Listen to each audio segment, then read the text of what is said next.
And this is where the fun begins.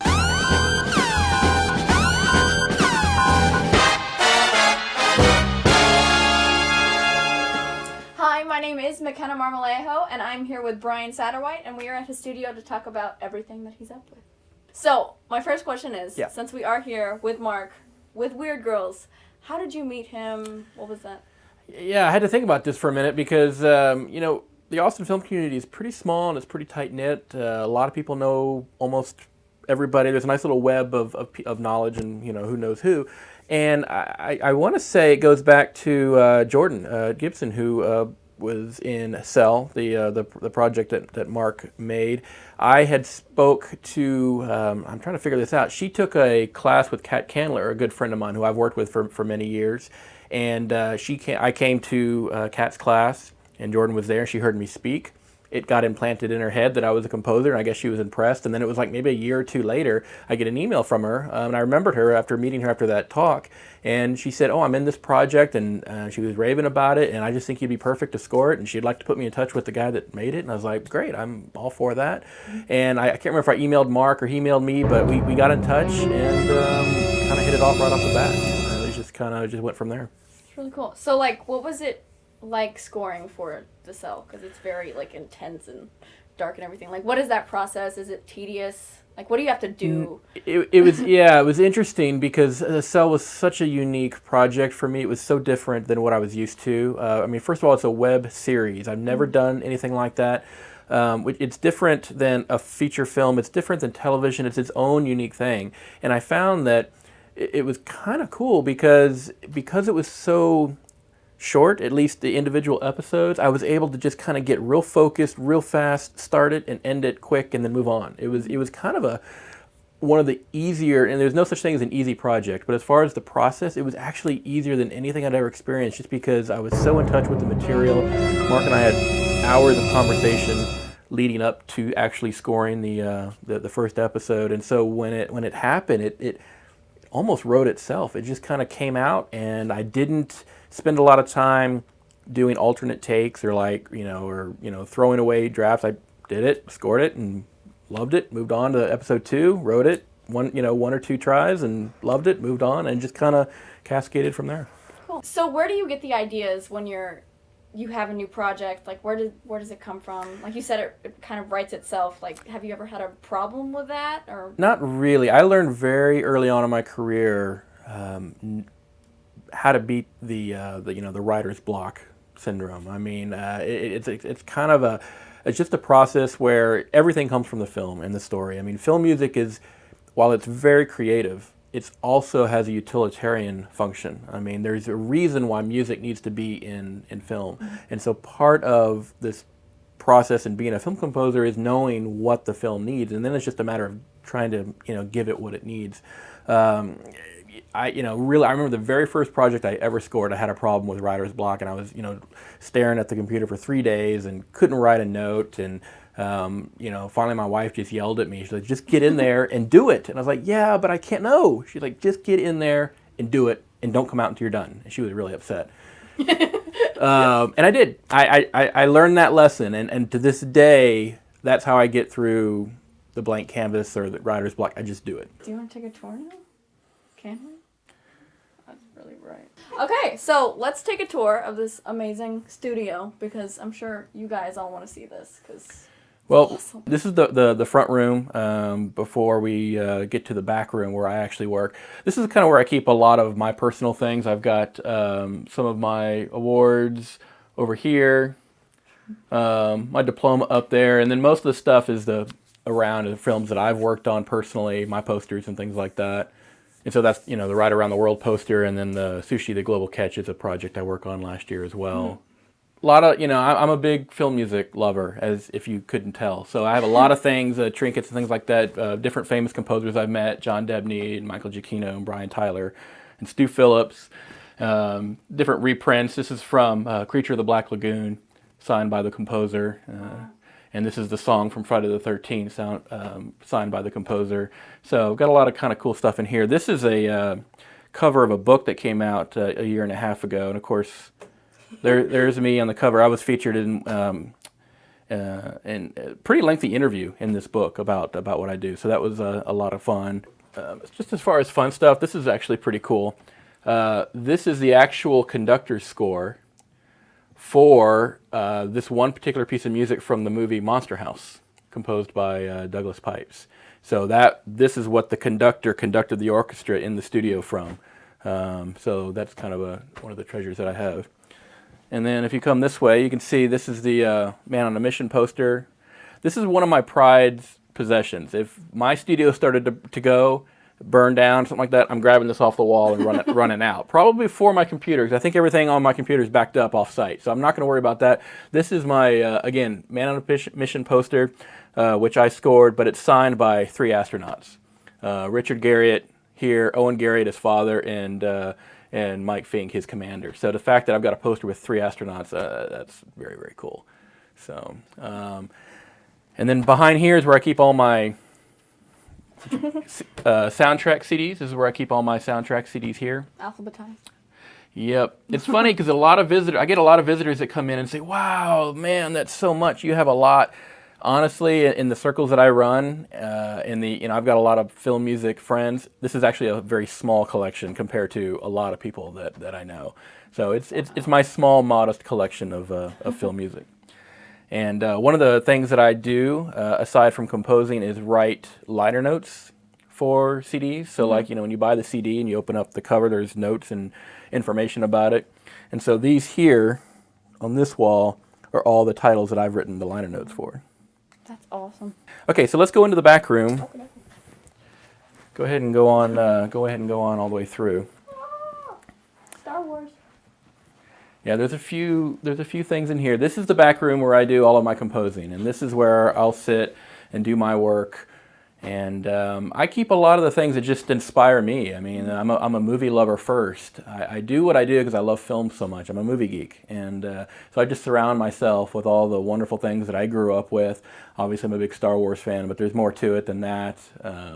Just crazy, fun things. I like to have. I mean, there's a lot of composers I know that try to keep a very high-class, professional-looking, clean. I'm not like that. I like to just throw in the stuff and the toys and the posters and just really just have it be a fun place to work. And I tell you, when I've been in here hours and hours and hours upon end, I've been here at 5 in the morning, working 20 hours straight. And, when you get in those situations, you just want to be surrounded by just fun things that keep you inspired. And so that's what I've done in here. This lower shelf down here of the Star Wars figures are the originals from with the late 1970s, when I grew up with when I was a boy, and everything else has come out later in the last 10 years, but those are my originals down there. And so almost everything in here is autographed. If it's a poster, I'm a big autograph hound, so I've got like George Lucas's signature on my Star Wars poster. I've got Kurt Russell signed my Grindhouse poster over there, and Michael Giacchino signed my Speed Racer poster. That's one of my favorite items in here. Peter Jackson, Lord of the Rings poster down there. That is awesome. So yeah, just try to surround myself with things that inspire me. Okay, so fun question: how many Star Wars figurines do you think you have, or have you lost count? I don't know. It's not that many compared to some people. Several dozen, I would think. Maybe even as much as 100. Can we go look over here? Sure. So this is kind of interesting because this is actually the post-production team, mostly the sound people. So you have like George Lucas here, but then you have Ben Burtt here, who did all the sound for Star Wars. I might have to steal some though. Okay, 2 giant computers, a giant. Oh my goodness. So. Could I have this, please? So this is just off my iTunes, but this is kind of how I have my system set up here. I've got one main machine down here and the 2 monitors that I can go back and forth between the 2. And I use these 2 Roland digital monitors up here for my sound. And then of course I've got the flat screen up here. When I'm scoring a film, I'll have the film up here, and I'll bring up the projects on these 2 screens, and then just writing all the music pretty much here. So you're talking about this whole writer's block thing, so you just do it, because I kind of like write song stuff. Like how do you because I have that problem. I know you're telling yourself there's got to be something more Right. than just telling yourself just do it, but that really is, that's all I can say, and that's really what it comes down to. When you're sitting there and you're wondering this and you're wondering that, and you just got to stop it and just do it and let it be done. I mean, I try to have the philosophy where you try to apply and give every project what you can give it. And then instead of wanting to constantly tweak it until it's perfect, you learn from it, move on, and apply what you've learned to the next project. I mean, I've got plenty of projects where, yeah, it's not perfect. If I had more time, I would rather, have worked with it a little more. There's a great saying, especially in this business, in the film business, that it's not about doing the best that you possibly can. It's about doing the best that you possibly can with the time that you're given. And if you understand what that means and accept that, it makes it a little bit easier. While there have been plenty of projects where, yeah, could I have done better? Yes. Could I have done better, with the time I was given? I don't think so. I think I gave it my, 100% and did the best that I could, and given the time that I was given. So there's a limit to it, and in a way, it kind of makes it nice. If I was composing something just for me, I might just spend years on it, But with film, there is an end, and Right. by X date, I have to be done. And when I'm done, that's it. I'm done. So let me show you a little bit of the process and how this kind of works. This is an actual project from one of the episodes of Cell. And Cell's kind of an interesting one to look at because it was a relatively simple score. There really was not a lot of tracks, as you can see. In fact, this is actually doubled.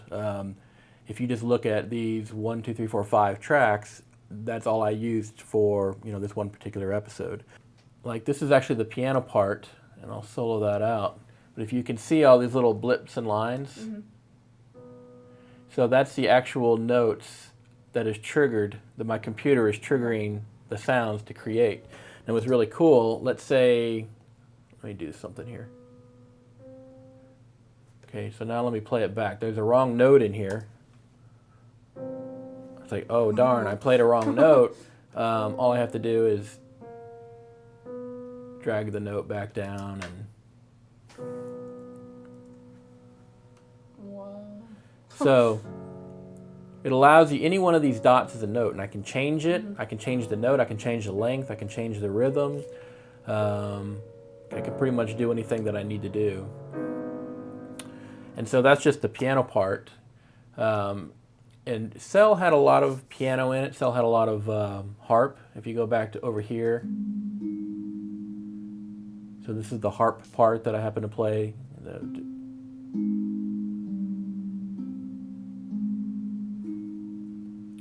So again, there's not a lot to it. In this particular episode, there's a harp, there's a piano, there's this one sound here that sounds kind of, I don't know what it sounds like, but it's that metallic grinding kind of a sound that was used a lot in Cell. And if you could see here, this is a bass drum note right here. And so you hear, when it passes by, you'll hear the bass drum. Oh, that's So, awesome. and that's all that I used on this particular episode. Actually, down here, there's a cymbal right here. So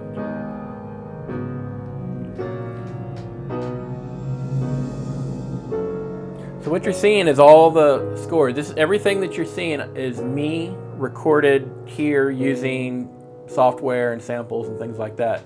There's nothing live, no live instruments in this particular episode. So it's just me performing everything, and it's pretty much written. What's really cool, the process. Now this isn't mixed at all. This is just me writing the notes and laying down the tracks. From here, I send it up to my engineer who lives in New York. His name is Matt. And this is actually pretty cool. We kind of amaze ourselves that this happens every time. But I'll send him my project, and he will mix it. And then using a $40 shareware program, which allows him to broadcast any audio signal from his computer via the internet, he'll call me up and he'll say, okay, Brian, I've got this episode mixed, and I want you to take a listen. I say, okay. So I come in here, and I open up iTunes, and I log into his stream. And then in real time, he will play the mix from his computer in New York, but I'll hear it out of my monitors. Wow. and I can hear his mix, and we'll totally mix the music together in real time, even though we're 2,000 miles away. That is so cool. And the technology, you know, he's mixed almost every note I've written for the last 5 years, 6 years, and that's kind of how our process works. We always mix long distance like that, and then once I approve it, say, yep, the mix is great, he'll do a final mastering of it and then send the final files. And mixing, basically, just to kind of clarify, but mixing is basically like once he laid all the sounds and the tracks, you want to mix the music, which basically is arranging it within the sonic space so that everything is clear, you know, that it's smooth. Like right now, just playing my raw tracks in my ears, it's a little muddy. It's just a little, a lot of the sounds are kind of fighting for space, because sound still takes up space. I know it's hard to kind of imagine that, but and too much sound compressed in a space doesn't sound very good. So mixing separates things out, cleans it up, clears it up, and makes it sound as good as it possibly can. Okay. Cool. Okay. Okay, so when you do live instruments, how does that work? Do you do it in here? Do you like... It depends on the situation. If it's just like a quick, like a little harmonica line or something like that, I'll just get a microphone out and run it through my system and just record it myself. But if it's, you know, if it's an entire part, or let's say a string quartet, if I'm recording for a string quartet, which we did on Cell, I'll rent a studio in town, with an engineer and everything, and we'll just, I'd rather not record in here because it's not really set up for recording. Right. It works well for what I need to do here. But if I need to do any, you know, hard recording, I'll just go get a studio in town. That is so cool. Okay, so I kind of write songs and play the piano-ish. So, like, I've heard people can record in a closet with all, like, the soundproof stuff. Like, how does that, is it, like, as professional as you want it to be? Like, how does that work? It's pretty amazing how technology has come in the last 15, 10, even 5 years.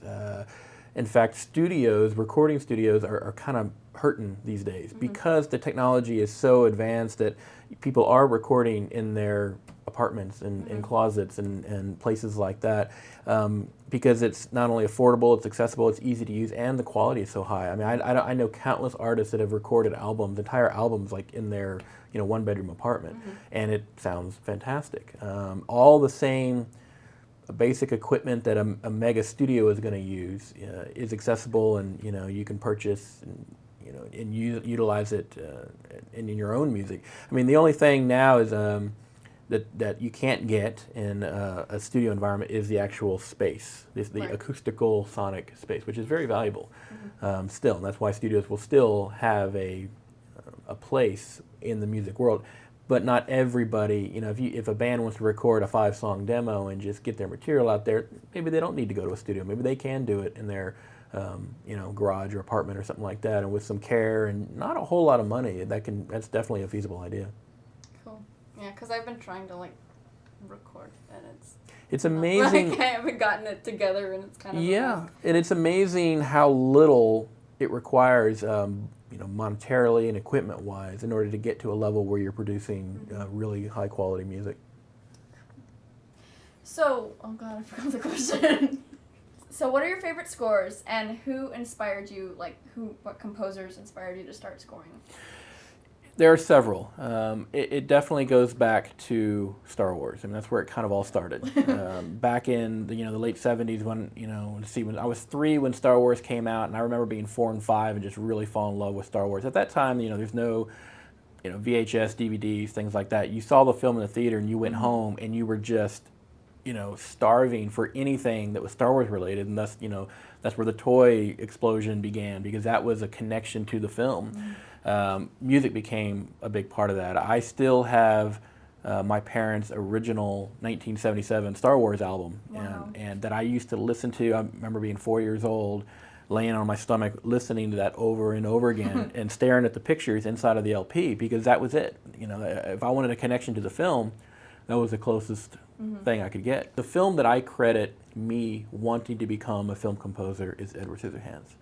Yeah. When I saw that film, my love of movies and my love of music kind of intersected. And at that juncture, I was just kind of blown away by the prospect of, like, wow, like, that's kind of what I want to do with my life. The thought of being the person that breathes, the life, so to speak, into the film just really appealed to me.